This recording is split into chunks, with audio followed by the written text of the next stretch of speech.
Здесь отображен один из трагических моментов казанской истории.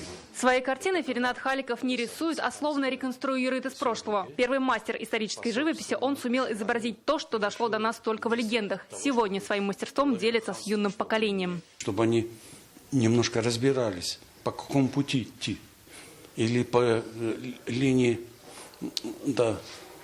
накопления знаний души или накопления финансовые. Более 500 исторических полотен, портреты, пейзажи. Увидеть их можно в Эрмитаже и Русском музее Петербурга, в Большой российской энциклопедии, атласе Татарстана и даже на фасаде и интерьере Московской соборной мечети. Мастер создает шедевры иногда за полгода, а иногда и за 30 минут. Как такое возможно? Талант тут изнутри.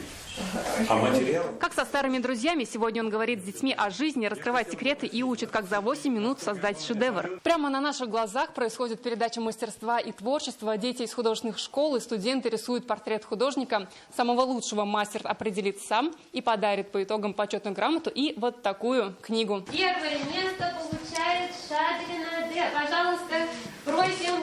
Огромные шедевры. Это сколько надо было учиться, стараться.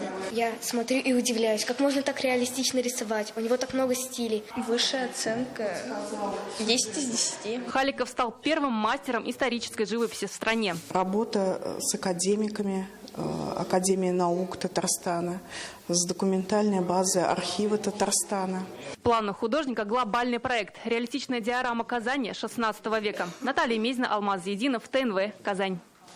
Не совсем обычный эфир ток-шоу «Наша республика. Наше дело». В студии сегодня сами победители, ветераны Великой Отечественной, суворовцы и кадеты. Все это сегодня на нашем